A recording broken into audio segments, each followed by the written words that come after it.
Dr. Mark Changizi here with your Science Moment. Today I'm going to talk about ChatGPT and trying to explain what it does to the best of my understanding and what it doesn't do. And I think there's a lot of folks who seem to think that we're on the precipice of the end of all work that humans can do because ChatGPT and artificial general intelligence is about to take over all the stuff.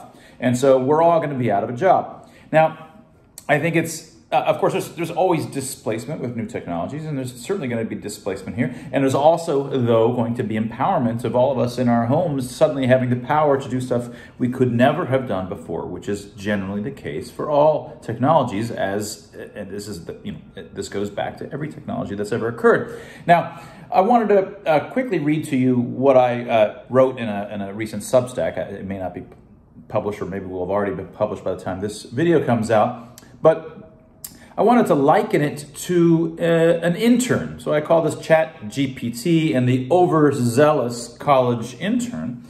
And I think it helps at least get some perspective on what the powers of these sorts of technologies are and will be.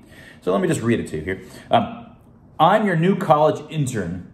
I don't know shit, but I'm good at Google. I can search like the best of them. If you're over 30, then you're clueless to my powers of searching. You think you're good at it, but you're not. You didn't get weaned on it like I did. I get right to the good stuff on any topic. Again, I don't know shit, but I know where all the stuff is. I'm capable and can absorb much of the standard wisdom on any issue. Some comes from Wikipedia, old school encyclopedias, YouTube videos, Substacks, online journals, news media, blogs, literature, social media conversations, and so on. I'm just a collator. I can pull together all that's been said on a topic, wrap my head around it, smooth it a bit, and give you the skinny. Alternatively, I'm an averager. What's the average weight of someone from Sudan? If all their weights are online, I'll get you that average. But my trick is that I can even average across more complex structured knowledge. Here's the average take on this topic or that topic.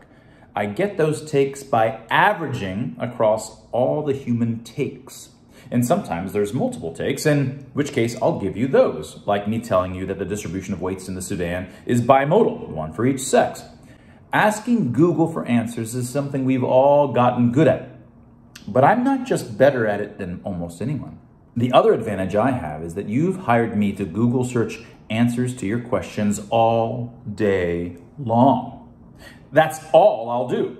I'll thereby be able to come back with much more detailed and complete answers to your questions.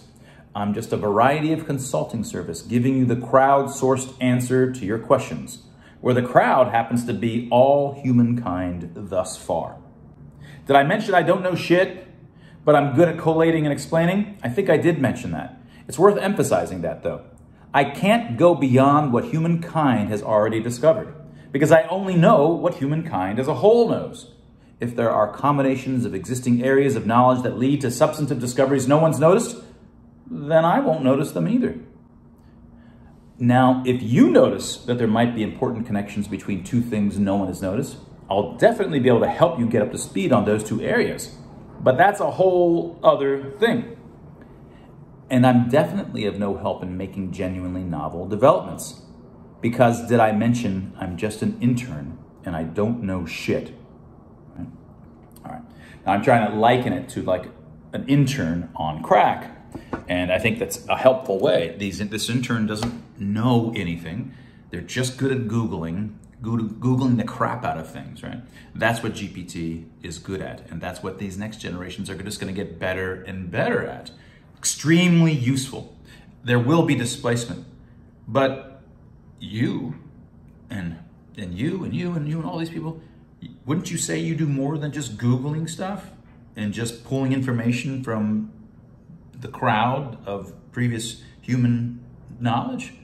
Aren't you contributing to knowledge? Aren't you creating new knowledge for your company or the people that you work for, the ideas that you do? You're going beyond that. You're combining ideas. You're coming up with altogether novel ideas that aren't even combinations of other ideas. We're doing this all the time, and that's being added to the corpus of knowledge that future AGI will have access to and know, right? But it's not contributing to it. It's just Google searching the heck out of the corpus of knowledge that you and me are contributing to. Right? So that's, I'm hoping we'll put some perspective on the kinds of powers of these new artificial intelligence approaches.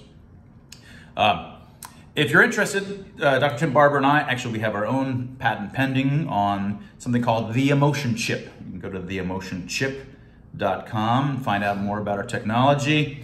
And check my webpage, generally, changizi.com, for all the kinds of research that I have been doing over the last 25 or 30 years. And that's your science moment.